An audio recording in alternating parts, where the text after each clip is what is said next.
Yo, it is time for possibly one of the final Umi control profiles.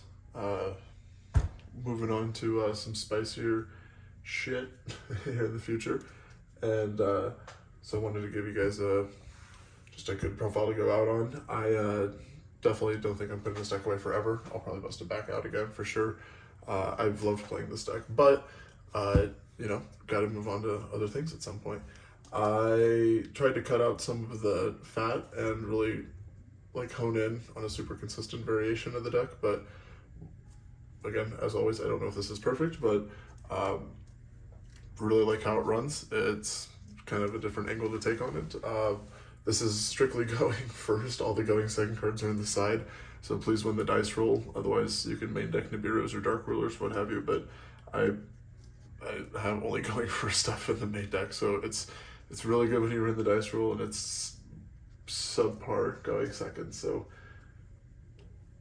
take that with what you will. Still one main in the Aqua. She's actually stayed through just because of how good she is.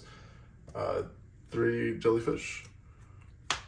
1 Dream Shark, so he's a new addition. I'm trying him out just as an extender, but gives good access to your extra deck, link plays, also just adds consistency with Crystal and just the overall Shark package. You're still playing, I guess I don't know if there's really a right order to do this in, but for that Shark package, so Dream Shark, Crystal Shark, Terror King, and then 3 Abyss. I still think, being able to access Bahamut, Toad, and then with Jellyfish, turn 1 is insane if you can establish your lock or protect your back row. This just allows for way too many extenders. I don't know if you have to play the vanilla. I still really haven't determined if it's necessary or not at this point. It's awesome because when it resolves, there's some glare on that.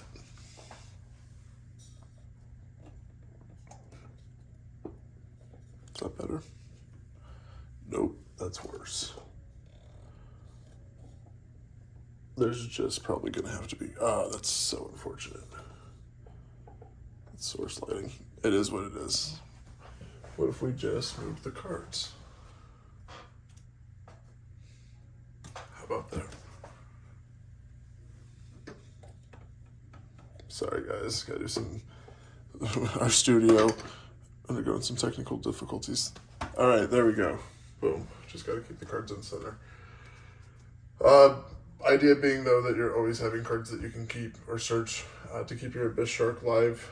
Crystal Shark has great recursion. Dream Shark is a little bit more niche, but even if you want to side out Terror King, Salmon, if you open up one or the other, you can still have a target, and that's kind of the whole idea. Again, it's a level 5, so you can sit on it with Sea Stealth and still beat things, but that is one of the strongest combos the deck has, is the protection that Sea Stealth gives, so abuse it. 3 Kairyu-Shin still, believe it or not. It's crazy. It's the best card in the whole damn deck.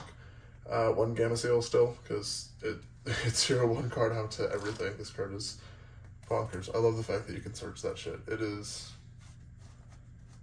hands down. I've always loved Gamma Seal between Mermails or Trade. I don't know. Kaijus are always great, but just the fact that you can search that shit now with Foolish Goods is stupid. 3 Ocean Still. You guys gotta be tired of me saying these ratios by now. 3 Fish Sonar still. 3 Pot of Prosperity. 2 Sea Stealth. 2. I did bump this up just to, it's just another Umi. 2 Foolish Burial Goods. 1 Terraforming. Duster. And a Called by the Grave. I think Called by is definitely worth playing. I've played it one of my earlier builds. I don't see a reason not to necessarily play it. Again, these are more just text. Anything definitely would be main decking Feather Duster, at least 1 spell or trap removal.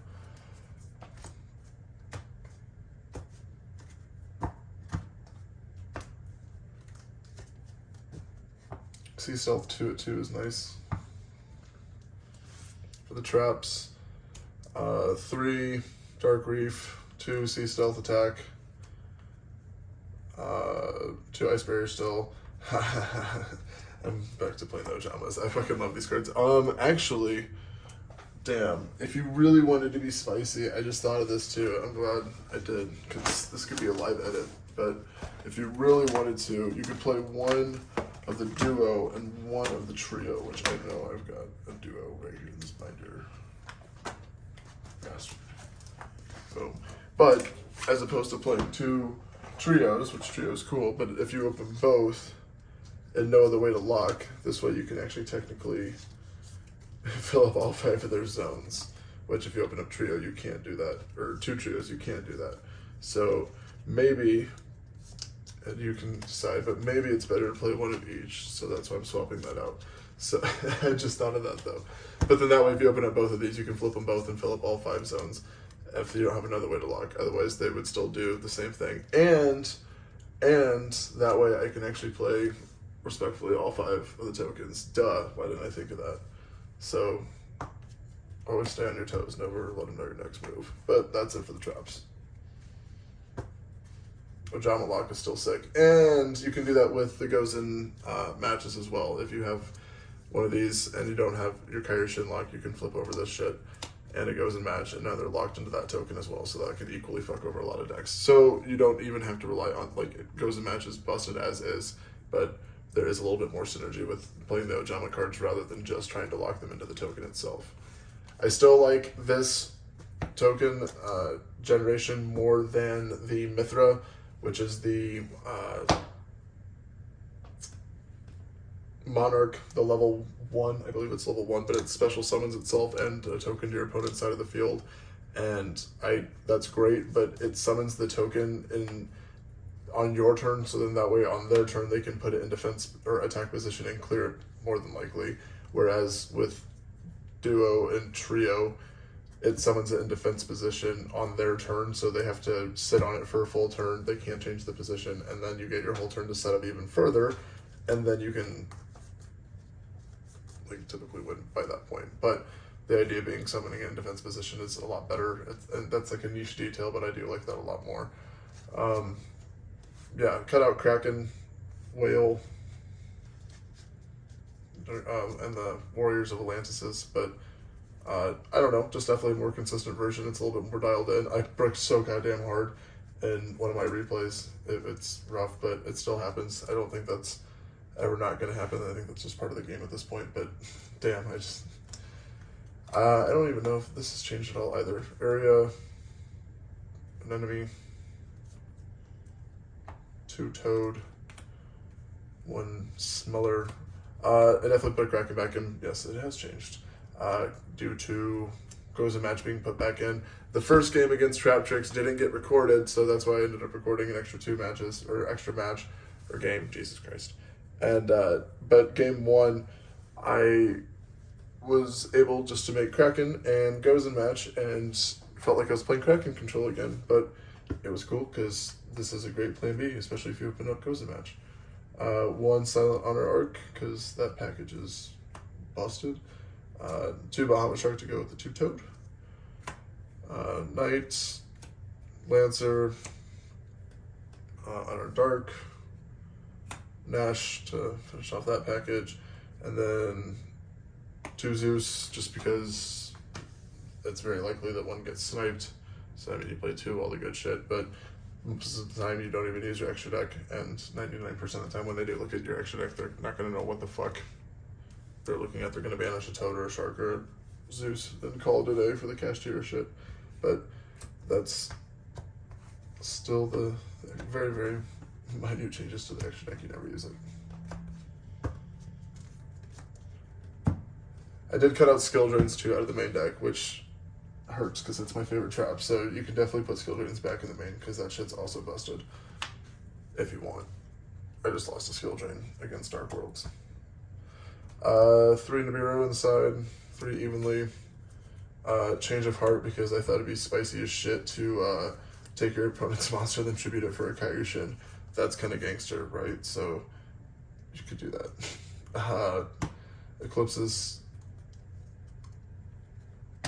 Cosmics, and Dark Rulers to go with the Evenlies because Dark Ruler Evenly is pretty Sweet. But that is the side.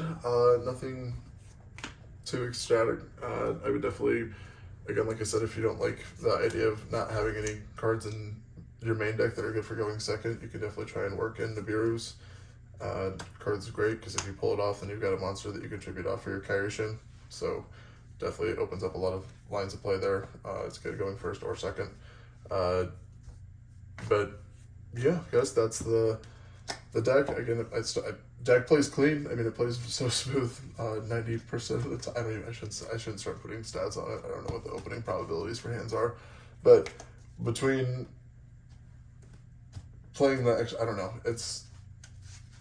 deck typically runs pretty smooth. The Abyss Shark engine adds great extendability with it.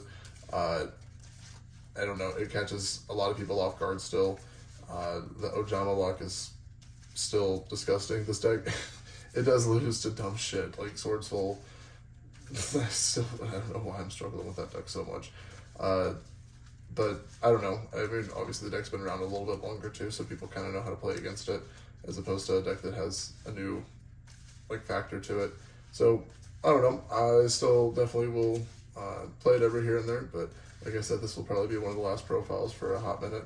See if I can get like a decent hand just to, wouldn't that be nice? It's gonna be so fucking ass.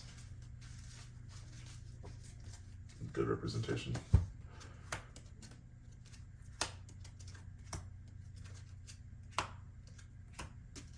It's not horrible. It does make, well, I guess it really doesn't matter because you've got the called by.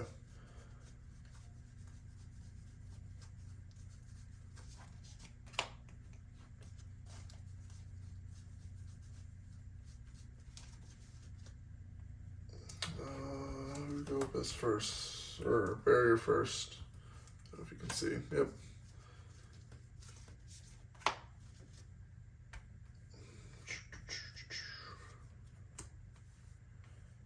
Okay, just try and bait out as much as possible. Shark.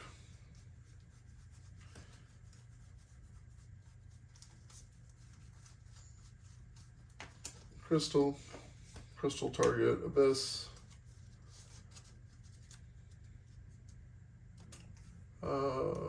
You don't really have a way to make Bahamut still, but you definitely do play into the Nibiru this way, but you don't have to necessarily make Nash, but it's, I mean, fuck Nibiru, your opponent doesn't have it. If they try and Ash that, great. I don't know why they saved Ash for this point, but say they saved Ash for the fish seminar. Effect of the jellyfish.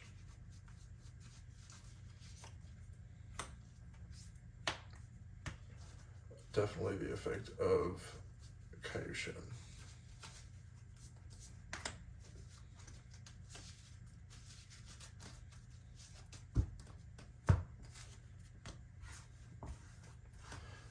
And voila. And then obviously in draw phase, for people that still do not know to do this, in your draw phase, or I'm sorry, in your opponent's draw phase, you always activate this first. Do not wait to chain it because that way it is live and you do not lose to blowout cards like Duster, Lightning Storm, shit like that. But yeah, that's pretty much what the deck is made to do. So that's, again, try to really get it dialed in one of the most consistent ways possible. Nash Knight adds another layer of, I'm not going to say necessarily production, but I don't know, like it's a really quick play snatch steal. Get shit on by Dark Ruler no more, but it happens. The whole field, I mean, what doesn't? So thanks guys, I appreciate it. I will definitely, if I don't have Gate Guardians done by my next tournament, you'll probably still see a little bit more of this deck yet, but if I have Guardian shit put together, you're going to see some whack-ass duels, but I'll definitely take some time to learn how to play the deck, I promise. Just give me give me a few days, but I'm very stoked. It's gonna be wild. It's gonna be fun. But thank you guys. I think we're almost to 1,500 subscribers, which is kind of dope. So I'm very excited. But I will catch you all in the next video. Deuces.